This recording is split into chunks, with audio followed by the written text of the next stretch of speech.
بسم اللہ الرحمن الرحیم اعوذ باللہ من الشیطان الرجیم بسم اللہ الرحمن الرحیم۔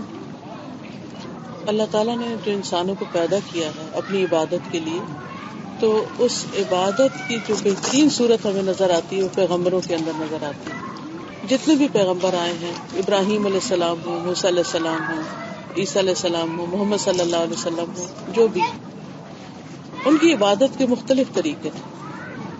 ہر پیغمبر کی شریعت الگ الگ تھی، دین ایک ہی تھا لیکن شریعت الگ الگ تھی، اور اس میں جہاں نماز، روزہ، حج، ان سب چیزوں کا حکم دیا گیا تھا، وہاں ایک خاص عبادت دعا کی عبادت۔ اسی لیے ہم دیکھتے ہیں کہ ہر پیغمبر کی دعائیں، اور وہ دعائیں اگر ہم انسان غور کرے تو ان میں اتنی جامع دعائیں ہیں، اتنی کمپریہنسو ہیں، اتنی بہترین ہیں کہ اگر صرف انسان وہی دعائیں اپنے لیے مانگ لے تو انسان کو دین دنیا کی ہر چیز کے لیے کافی ہو جائے۔ انہی میں سے ایک دعا جو حضرت ابراہیم علیہ السلام نے مانگی، بہت ہی خوبصورت دعا ہے، تو تھوڑا اسی پر بات کروں گی۔ کہتے ہیں کہ ربی حب لی حکما والحقنی بالصالحین واجعل لی لسان صدق فی الآخرین واجعلنی من ورثۃ جنۃ النعیم، کہ اللہ تعالیٰ مجھے حکم عطا کر۔ حکم کے دو تین معنی، ایک ہے قوت فیصلہ اور ایک ہے حکمت، کہ اللہ تعالیٰ مجھے حکمت عطا کر، مجھے فیصلہ کرنے کی قوت عطا کر، ڈیسیژن پاور دے، والحقنی بالصالحین، اور مجھے نیک لوگوں کے ساتھ ملا۔ حالانکہ وہ خود کتنے نیک ہیں، وہ اللہ کے دوست ہیں، لیکن وہ دعا کرتے ہیں کہ اللہ مجھے نیک لوگوں کا ساتھ دے۔ وجعل لی لسان صدق فی الآخرین، اور بعد والوں میں مجھے سچی ناموری عطا کر، یعنی جب میں دنیا سے چلا جاؤں تو بعد میں لوگ مجھے اچھے نام سے یاد کریں۔ وجعل لی من ورثۃ جنۃ النعیم، اور مجھے جنت النعیم کے وارثوں میں شامل کر دے۔ اتنی کمپریہنسو دعا ہے۔ نمبر ایک یہ کہ حکمت، سمجھ بوجھ، صحیح وقت پر صحیح فیصلہ، کیونکہ جس انسان کے اندر سمجھداری ہوتی ہے، عقل مندی ہوتی ہے، وہ بات کرنے میں، معاملہ کرنے میں، لین دین میں، کیونکہ انسان کی زندگی ہر لمحے کچھ نہ کچھ فیصلے چل رہے ہوتے ہیں۔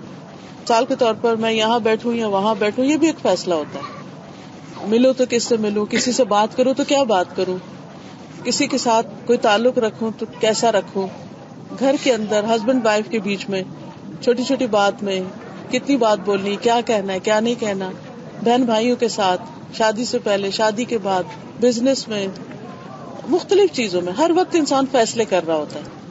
تو کسی بھی انسان کی کامیابی کا انحصار اس کے صحیح فیصلوں پر ہوتا ہے، کیونکہ ایک فیصلہ انسان کو صحیح ڈائریکشن میں لے جاتا ہے اور ایک ہی غلط فیصلہ انسان کو غلط سڑک پہ چڑھا دیتا ہے۔ اور آپ نے دیکھا ہوگا کہ بہت دفعہ جب ہم راستہ بھولتے ہیں تو اسی وجہ سے بھولتے ہیں کہ ہم غلط موڑ جاتے ہیں۔ تو زندگی میں ہر وقت ہم چوراہے پہ کھڑے ہوتے ہیں، ہر وقت ہمارے سامنے دو چیزیں ہوتی ہیں، ادھر جانا یا ادھر جانا، اچھا کام کرنا یا اچھا نہیں کرنا، اللہ کی پسند کا کام کرنا یا نہیں کرنا۔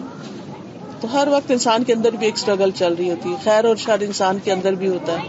تو میں کیا کروں کیا نہ کروں، اس میں انسان کو اگر اللہ کی توفیق سے صحیح فیصلے کی توفیق مل جائے تو اس سے بڑھ کر انسان کی خوش قسمتی کچھ نہیں۔ تو حضرت ابراہیم دعا کرتے ہیں کہ اللہ تعالیٰ مجھے حکمت عطا کر، صحیح فیصلوں کی قوت عطا کر۔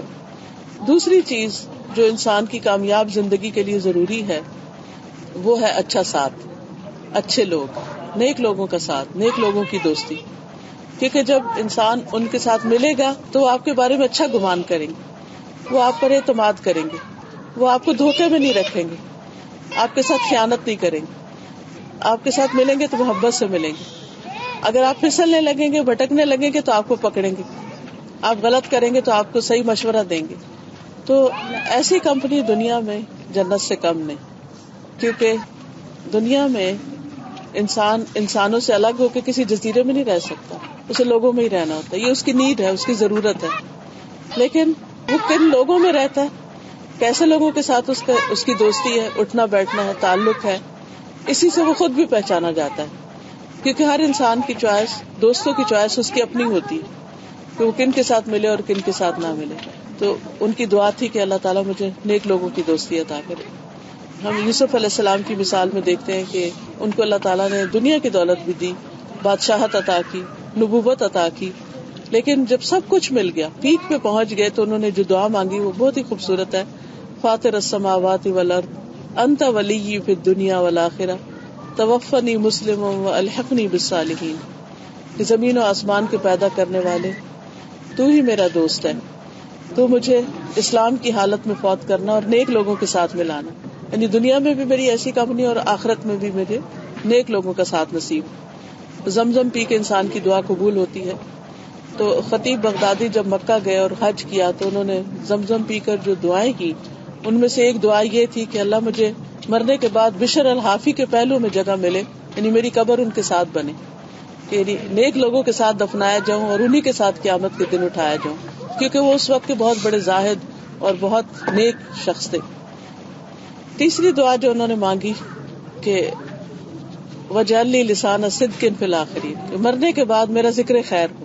کیونکہ انسان کے مرنے کے بعد اس کے اپنے عمل تو ختم ہو جاتے ہیں، لیکن لوگوں کی جو گواہیاں ہوتی ہیں اس کے حق میں یا اس کے خلاف، وہ اس کے نامہ اعمال میں مسلسل لکھی جاتی. نبی صلی اللہ علیہ وسلم اپنے ساتھیوں کے ساتھ بیٹھے ہوئے تھے تو ایک جنازہ گزرا، تو لوگوں نے اس کی کچھ یعنی اس کی کوئی برائی کی، تو آپ نے فرمایا وجبت، واجب ہو گئی. تو لوگوں نے عرض کیا کہ کیا چیز واجب ہوگی؟ آپ نے کہا جہنم واجب ہو گئی. تھوڑی دیر کے بعد ایک اور جنازہ گزرا تو لوگوں نے اس کی بڑی تعریف کی. آپ نے فرمایا وجبت، واجب ہو گئی. لوگوں نے پوچھا کیا واجب ہوگی؟ فرمایا جنت واجب ہو گئی. یعنی پہلا شخص جس کے حق میں لوگوں کی بری گواہی تھی، تو وہ گواہیاں جو تھی وہ اس کے یعنی کہ ملٹی پلائی ہوئی اس کی برائیوں میں، اور اس کے لیے برا ٹھکانا. اور نیک شخص کی نیکیاں جو ہیں اس کی نیک گواہیاں، اور نیک گواہیاں جو ہیں وہ اس کے نام اعمال میں نیکیوں میں مزید اضافہ، اور وہ اس کے حق میں جنت کا ذریعہ بنا. تو یہ دعا بھی کرنی چاہیے کہ اللہ تعالیٰ جب ہم دنیا سے خود چلے جائیں اور ہم کوئی عمل کرنے کے قابل نہ رہیں، تو لوگوں کی اچھی گواہیاں جو ہیں وہ ہمارے نیک اعمال میں اضافے کا ذریعہ بنتی رہے. اور آخری چیز جو ہے وہ وجعلنی من ورثۃ جنت النعیم، کہ مجھے جنت النعیم کے وارثوں میں شامل کر. پہلی دو دعائیں دنیا سے متعلق ہیں، آخری دو دعائیں جو ہیں وہ آخرت سے متعلق ہیں، یعنی مرنے کے بعد سے متعلق ہیں. کہ اللہ تعالیٰ دنیا کی نعمتیں تو اپنی جگہ ہے لیکن ساری ختم ہونے والی ہیں، ہمیشہ باقی رہنے والی نعمتیں جو ہیں وہ جنت کی نعمتیں ہیں. تو ہمیں وہاں کی نعمتوں کا حقدار بنا دے، حصے دار بنا دے. اور ابراہیم علیہ السلام اپنے لیے ایک اور خاص دعا کرتے ہیں، وَلَا تُخْزِنِي يَوْمَ يُبْعَثُونَ، اور مجھے قیامت کے دن رسوا نہ کرنا. ان کو کس بات کا ڈر تھا؟ اپنے والد کی وجہ سے، کہ وہ جنت میں جا رہے ہوں گے اور ان کا والد جہنم میں جائے گا، یعنی آزر جو تھا. تو اللہ تعالیٰ اس کی وجہ سے مجھے شرمندگی نہ ہو، رسوائی نہ ہو.